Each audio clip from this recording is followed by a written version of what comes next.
Welcome to the Osmo Early Bird Podcast. It's your old pal EMAC coming to you with one Adam Ship, my money share, as we get ready for some Saturday MLB content.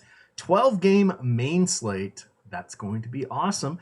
There's also a 220 game, a 405 game, and a 610 game. That would be the Nationals at the Cubs, Yankees at the Dodgers, and then Philly at Miami. If you want to hear about those games, tune into the DFS Strategy Show 11:15 Saturday morning with myself and one Jake Hari, and we will get all of the information that you need for that one, along with the other 12 games, which we will go game by game in depth.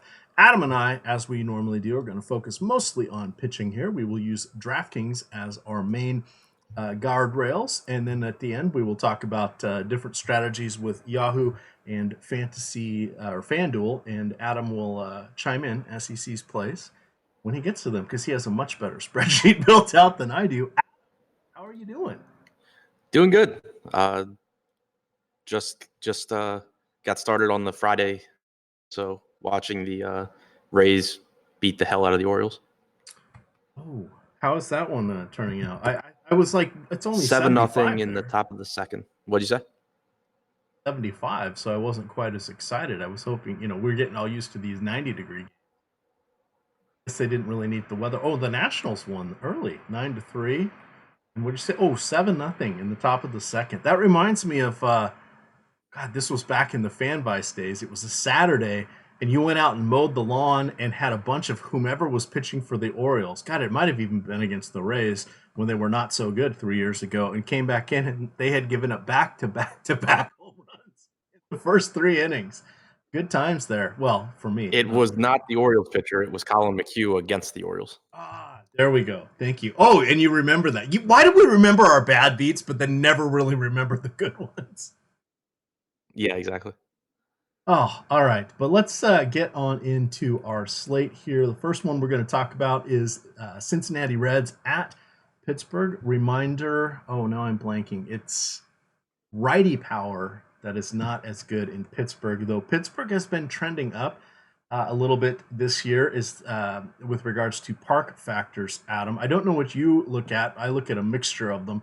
I don't generally trust ESPN because I don't know what goes into it. I muck around with Fangraphs a little bit, and then there used to be a site, God, I think it was called parkfactors.com or something.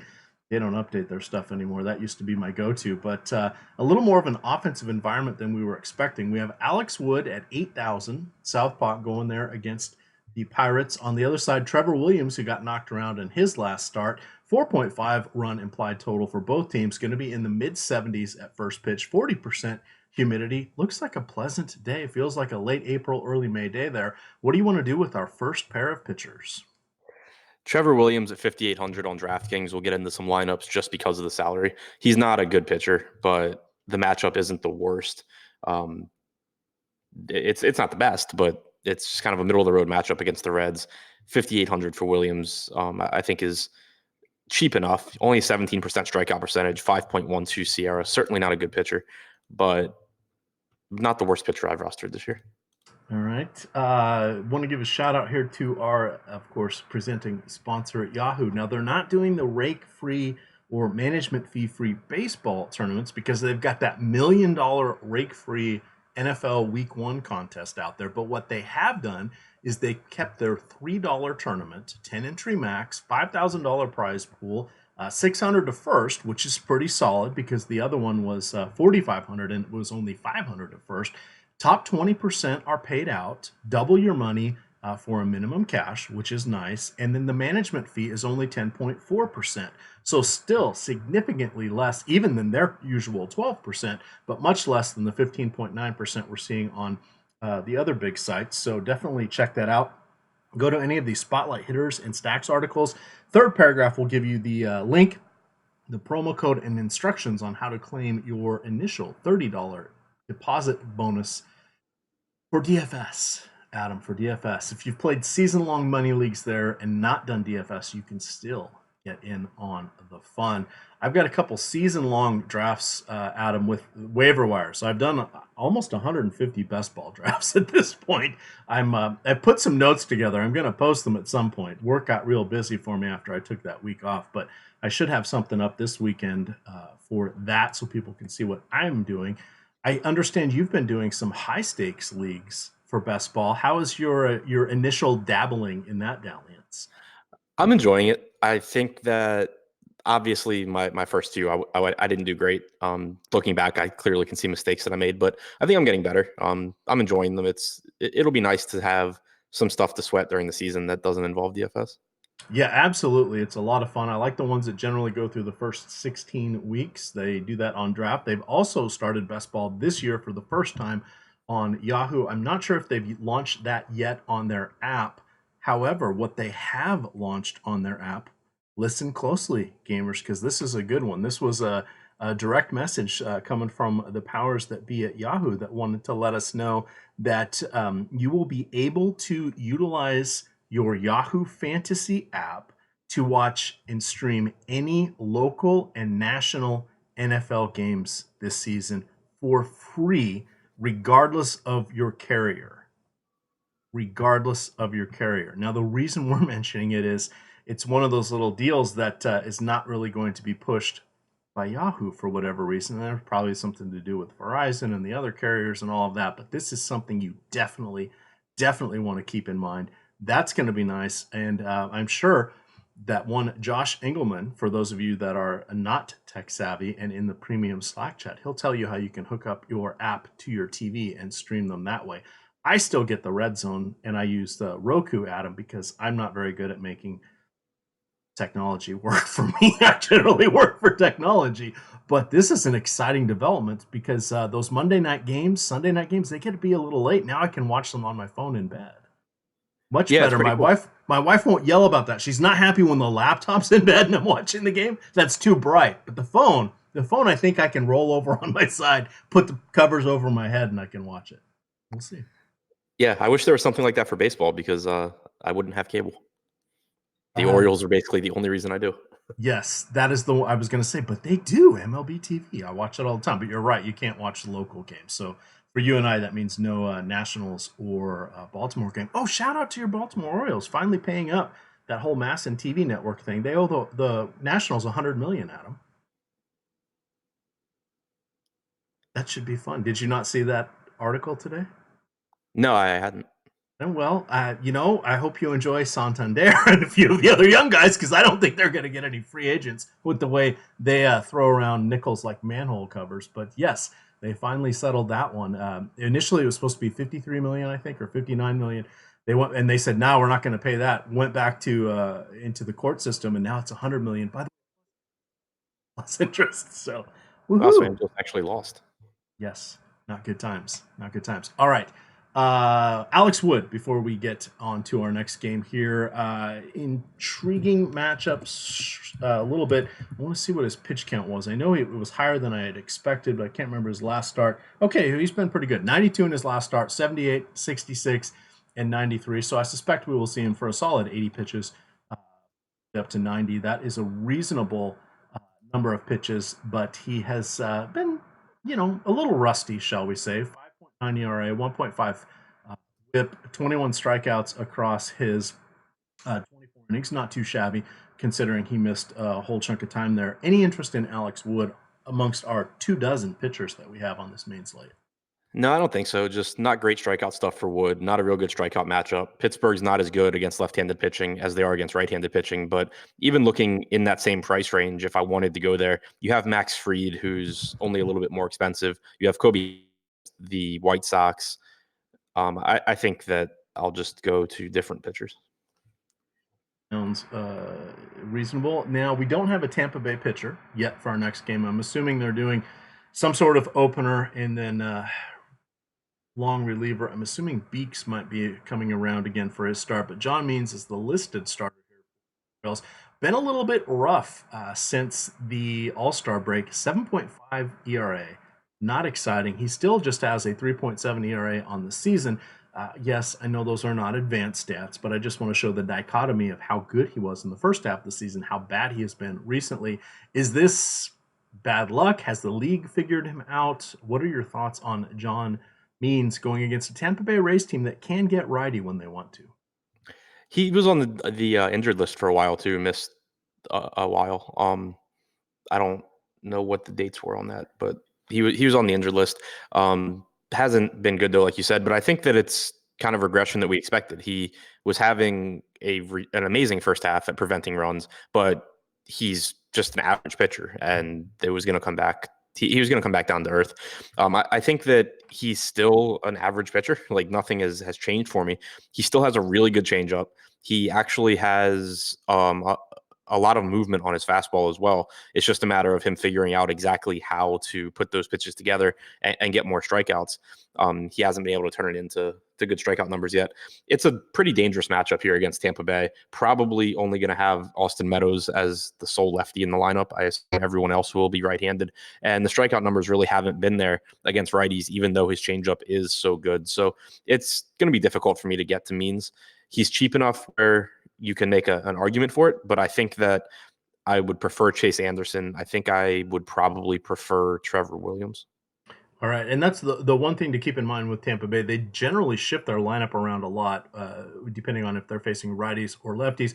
We should see Travis d'Arnaud back. He got Friday night off. He may bat leadoff. He may bat cleanup. He could be fifth. He could be third. Willie Adames, who got a home run from the 9th spot. That's a shout out there to our friend Seth, aka Finn Hater on Twitter, my worst Twitter enemy, but he hates those 9-hole home runs. It looks like we'll probably see Zunino or Guillermo Heredia in the 9-hole on Saturday. Moving along to our next game, we've got Houston facing, wait for it, another lefty. God, they've gotten to go through a lot of them recently. We have Dylan Peters taking the mound for the Angels. We have Wade Miley, 9,200, going against the Angels. It looks like going to be, I suspect the roof will be open. It should be in the mid 80s there in Houston, looking at a 70% humidity. So we'll have to see what the feels like temperature is. But of course, we'll know more on Saturday with what's going on there. Wade Miley coming in at 9,200, Adam. That feels like a lofty price point against a team that doesn't strike out a ton. They've gone a little bit higher with their strikeouts. However, Andrelton Simmons did return on Friday, so that is taking one strikeout bat out of the lineup. What would you like to do with Miley? And I don't think you're going to go to Peters, even at 6,200. I'm not interested in either pitcher. Just a tough matchup for both guys. Miley's okay at preventing runs, but still doesn't strike out a lot of guys.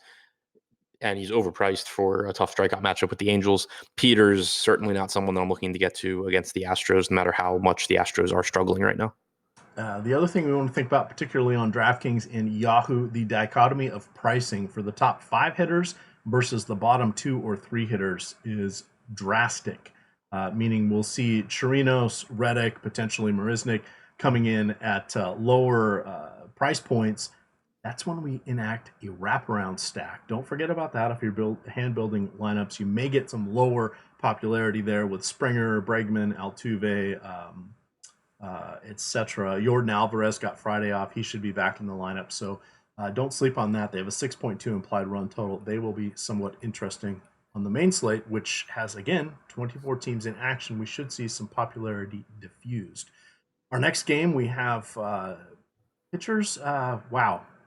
Speaking of dichotomy, Adam, Glenn Sparkman, a.k.a. 420, 4,500 on DraftKings, going against Mike Clevinger, 11,800. Clevinger has been masterful this season since returning from his injury. Strikeout rate is off the charts. We know that the Royals are, well, less than intimidating because I don't know half their names. I'm sort of being facetious there, but Ryan O'Hearn, Mebris Viloria, Nicky Lopez, Brett Phillips, those guys are not intimidating. Alex Gordon, adequate in lefty-lefties matchups, but he's probably a 5th outfielder on most teams. He's probably going to be batting 3rd, 4th, or 5th here for the Royals. Soler, Merrifield are solid against anybody, but not Mike Clevinger. Feels like Clevinger could be our reach. What do you feel about this top shelf option here against the Royals, who have a 3.2 implied run total, 75 degrees tomorrow in Cleveland? Absolutely love Clevinger. Number 1 pitcher on the slate if you can afford him. That's the only if is, it's going to be tough to get there, but I don't think the mid-range is that great on this slate. I don't think the bottom is that great. I don't think there's a lot of really good pitching. So I think that the lack of opportunity cost makes Clevenger more appealing as well. Really good matchup against Kansas City. Their lineup is bad. The top 4 hitters are above average, but then it drops off of a cliff. The only question is really, do you get a bad lineup that strikes out some, or do you get a bad lineup that strikes out a ton, like the lineup they ran out last night, where you had Brett Phillips and Bubba Starling in the same lineup with 35+% strikeout percentages?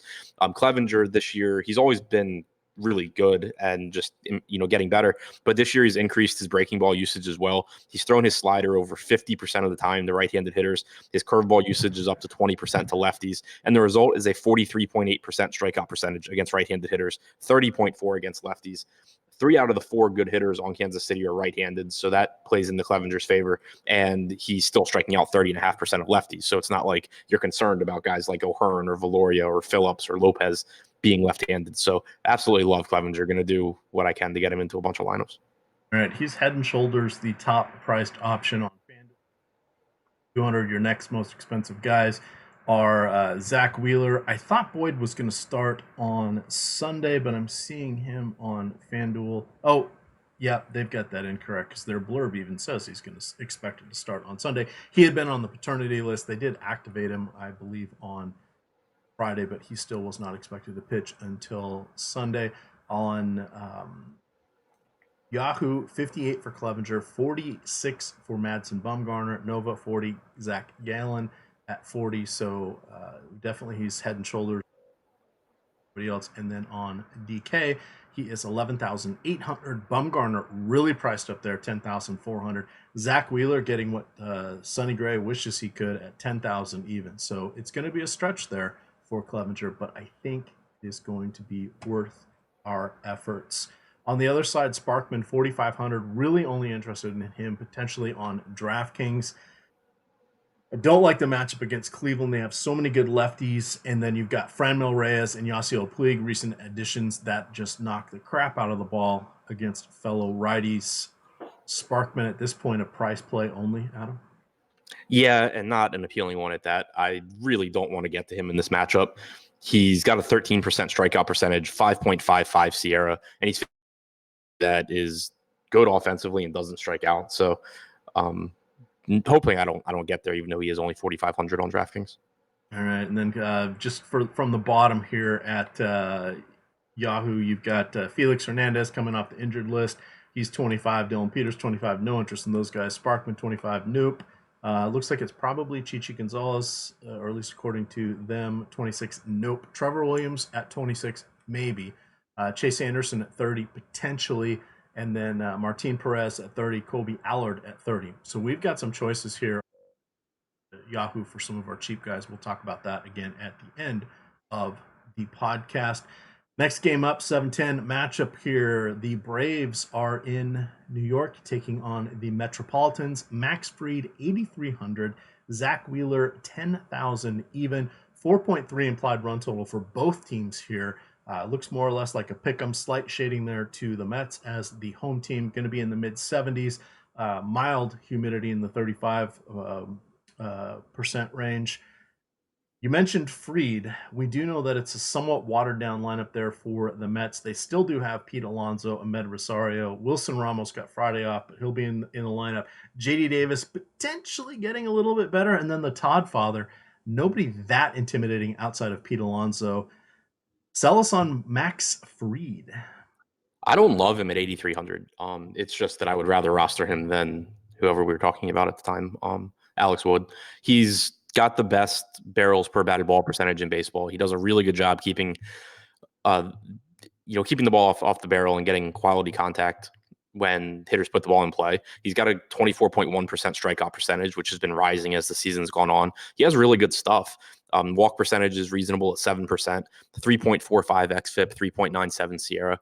He's a good pitcher. I don't love taking pitchers against the Mets because there's not a ton of strikeout upside there, but I do think that out of the guys priced around him, I prefer him. I'd rather roster Fried than Hudson or Wood, probably more than Colby Allard. I would rather roster Gibson than Fried, but out of the 8K guys, I like Fried the most. All right, confirming the Tigers starting pitcher, it's going to be Edwin Jackson. think anybody and everybody against him. Season. What does he have? I don't know, like a 17 home run per nine, something along those lines. I'm slightly exaggerating, but not really. On the other side here, Zack Wheeler, tough matchup going against Atlanta. Differentiation play at best. Is there a reason we would want to spend on Wheeler rather than getting to Clevenger, who is 18% more? I don't think so.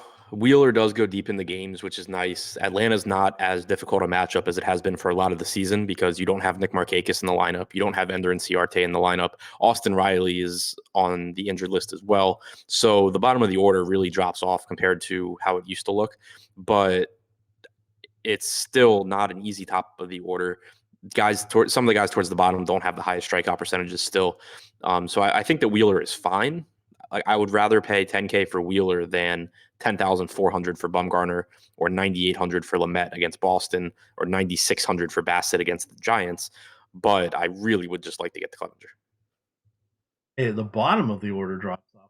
God, Matt Joyce batted fifth on Friday. Looks like he may bat fifth again on Saturday. The 12-year veteran, not overly scary. Used to be pretty good against righties in his day. That day was about 5 years ago when he was with Tampa Bay. 15, 250 at bats, 174 average with the Angels.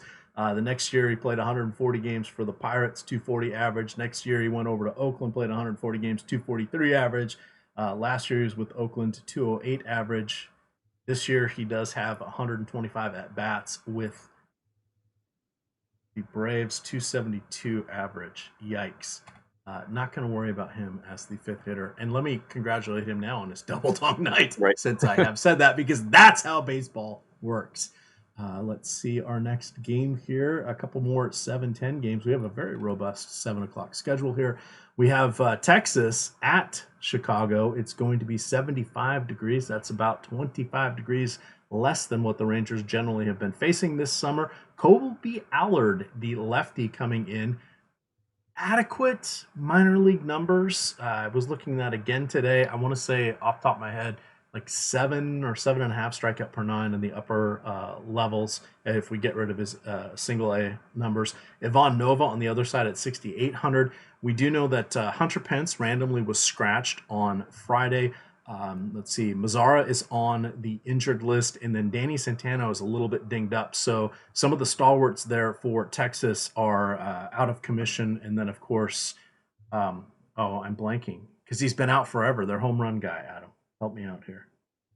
Not Smoke. Joey Gallo. Joey Gallo. Yes, Joey Gallo. Thank you. He's been out for quite some time.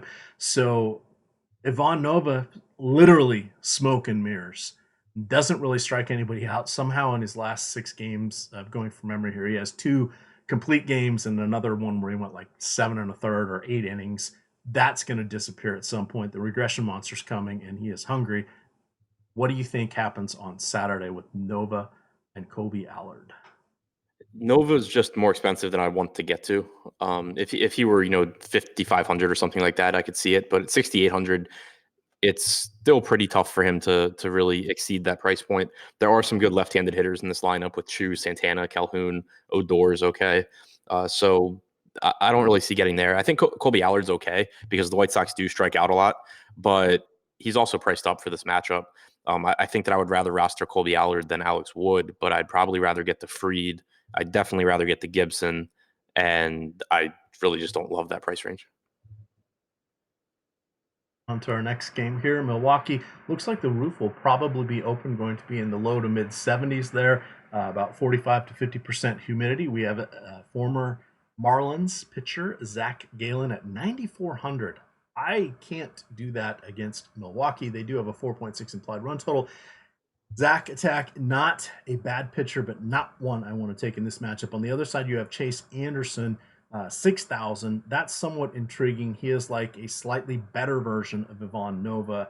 Do you like either of these pitchers, Adam? I have some interest in both pitchers. Zach Gallen has the 3rd highest strikeout percentage on the slate at 27.7%. The walk percentage is up at 12.9%, which obviously is higher than we would like, but his minor league numbers don't back that up. So I expect that even when you account for his walk percentage increasing with the tougher competition, I still think that it's 12.9% is just higher than we should expect going forward. So I'm not really concerned about that. Milwaukee's got a dangerous lineup, no question about that. Stuff. I think that I would rather get to Zack Wheeler for 600 more, but Gallen's a pretty decent option, especially because he'll probably come with low ownership since he's a little bit more expensive than Gibson against the Tigers. On the other side, I think Anderson's the best out of the really cheap SP2s on DraftKings. Not great strikeout stuff for him, not a good strikeout matchup against the Diamondbacks, but 5 lefties in the top 6 for the Diamondbacks. Anderson's been a reverse splits pitcher basically his entire career. This year, he has a 21.8% strikeout percentage against lefties, but he's held them to a 259 expected WOBA and a .097 expected ISO. So I think it's a spot where you never want to rely on run prevention, but because there's not a ton of really good strikeout spots on this slate, I'm more inclined to just go with the guy that I think is the best pitcher out of the group, and I think it's Anderson. Yeah, and anybody that does any sort of game log watching is going to see that Anderson ran into the juggernauts that is the Washington Nationals, who somehow seem to score double-digit runs every time out. His last start, he lasted 2 1/3, gave up 10 earned runs on 9 hits and 2 walks. So 11 base runners, 10 of them scored. He did give up 3 home runs, lasted 71 pitches there. Mega negative points, 19 negative on DraftKings. I'm not going to allow that to influence my decision making on this one because it's all about price and Saturday's matchup. Let me get back to the right screen here. You did mention Kyle Gibson. We've got him going against the Tigers. Tigers with a 3.7 implied run total. Edwin Jackson facing down the Twins, who have a 6.9 implied run total. That is nice. Kyle Gibson, 9,000. He's not facing San Francisco in San Francisco. He's not facing the Marlins, but it literally is the next best thing, Adam. How much Kyle Gibson at 9,000 is too much Kyle Gibson? I love Gibson here. I think Detroit's the best matchup in baseball right now. 27.7% strikeout percentage on their active roster against right-handed pitching this season. 74 WRC plus. It just really doesn't get better than that. Gibson is a good enough pitcher. You prefer him against righties, and Detroit's projected lineup has 6 right-handed hitters in it. Against righties this season, Gibson has struck out 24.3%, 311 expected WOBA, 147 expected ISO. His strikeout percentage against lefties is only 20.4%. So it's nice if you can get 5 or 6 righties in this lineup for Detroit. But either way, it's going to be a good matchup. The price tag's fair. I really like Gibson. All right, Gibson 7,900 on FanDuel, 36 on Yahoo. Definitely going to be in the discussion there. We will get to that towards the end of our podcast, as earlier mentioned. Edwin Jackson, I'm setting the over-under on home runs at 2.5. Where are you going to land? I'll take the over. Oh, there we go, Adam. I like your chutzpah. Who is going to get them? Cruz, Kepler, and Sano would be the 3 I would hand it out to. Kepler, Polanco, Cruz, Rosario, Sano, Arraez, Garver, Gonzalez, and Cave. All 9. All right. Well, let's hold on. I want to see how many extra base hits Arraez has because I know he gets a lot of his average is phenomenal. He would be leading the league if he would qualified with the at-bats. He's a 341 average through 211 at-bats. In those 211 at-bats, he has 14 extra base hits, 11 doubles, a triple, and 3 home runs. He has struck out just 17 times. Wow. I didn't realize he had such a low strikeout. Where's this one? He's Williams Astudillo. He's pretty close. What is he at? About 10% walk rate. So that's definitely higher than Astudillo. And as is the strikeout rate, which is what, doing the math, like 6.5%. Oh my God. I had not realized that. On base percentage, 408. Who does he think he is? Edgar Martinez?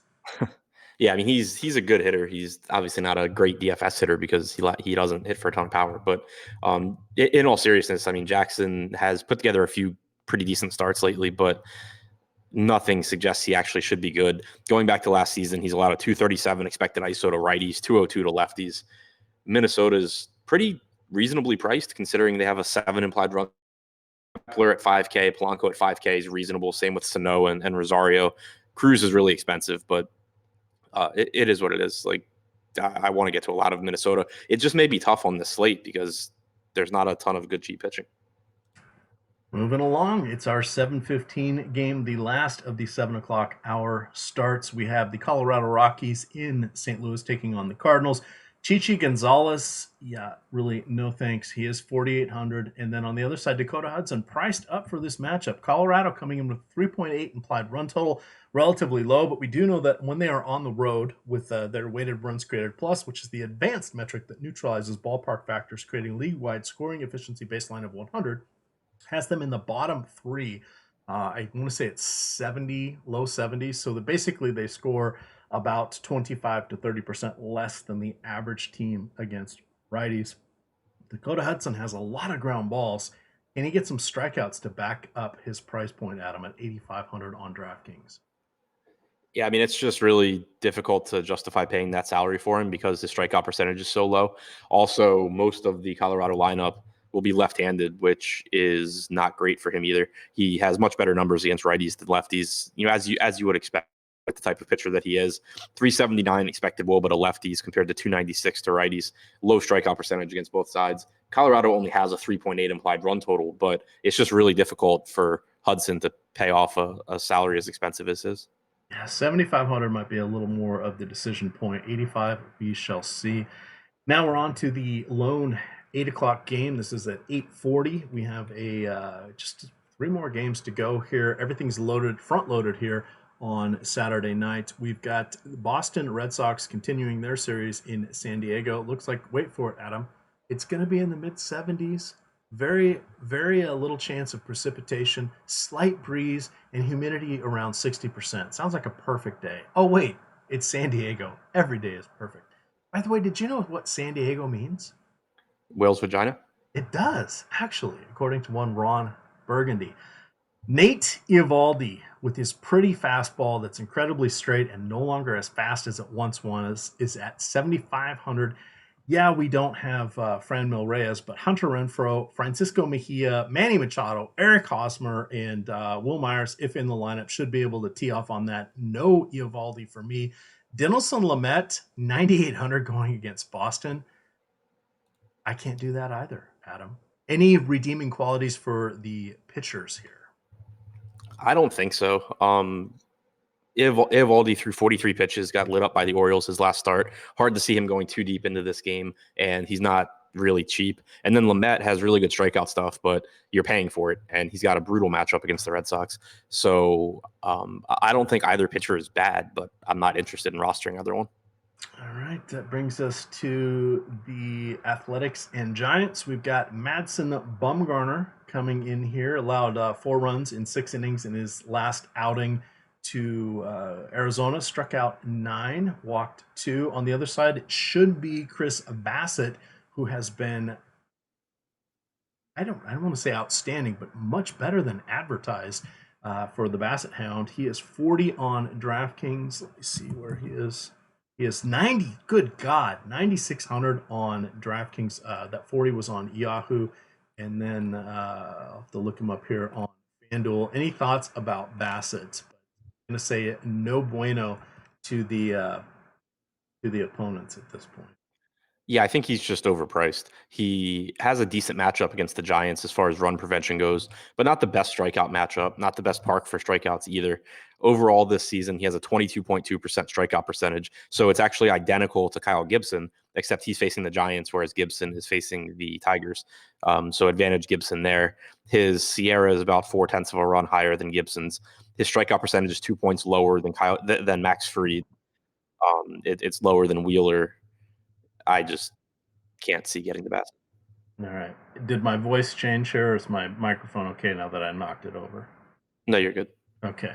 I knocked it over because I was leaning back in my chair laughing. If you're playing on FanDuel, because they do have the FanDuel Fantasy Baseball Championships on Saturday, their main slate consists only of the 7 o'clock games, Adam. Interesting. Yes. So we don't have pricing out yet. They will definitely have a later slate.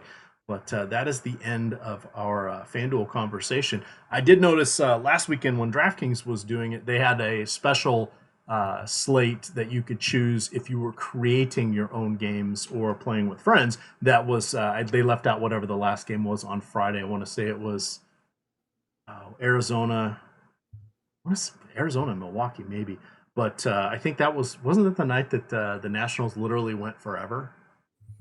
I don't know. last Saturday. But in any event, hey, bully for them. It was the night that Milwaukee scored like 1,000,000 runs in the night. Yeah. Oh, yeah, it was the Nationals. Yeah, so I don't remember what the last game was, but in any event, just be careful over there. Don't be shocked when you're missing 6 teams. It's okay. You still have 9 to choose from, which is which is larger than most Saturday slates are until we get into the August-September timeframe. Once It's school August is 20th. out. Pardon? We're in the August timeframe. No, I know, but saying that. Oh, I see what you're saying. Yes, compared to April, May, June, and July, it's usually 6 to 8 games. So Okay, I'm following now. yes, I'm convoluted, Adam. I'm all over the place. It's Friday. I had a long week at work. This is what happens when you take a week off and then try to catch up all in one week. And next weekend, it's Labor Day weekend, so I have Friday off. Everybody has Monday off. I got another 4-day weekend coming up. Woohoo! Doing a half marathon down there in Virginia Beach, so good times. Sounds like an amazing waste of a 4-day weekend. Oh, wait till you get married, Adam. There are a lot of ways to, air quotes, enjoy your 4-day weekends.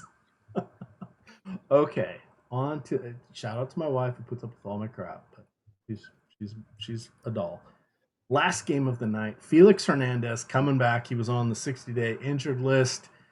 Probably should not be starting, but here we are. I don't know. Let's say he gets 4 innings. We're not going to play him, but he is 6,600. So if you're looking to the late slate, you might have a line on this game or implied run totals. Let me see. Do you have any starter here for the Blue Jays? Looks like Brock Stewart.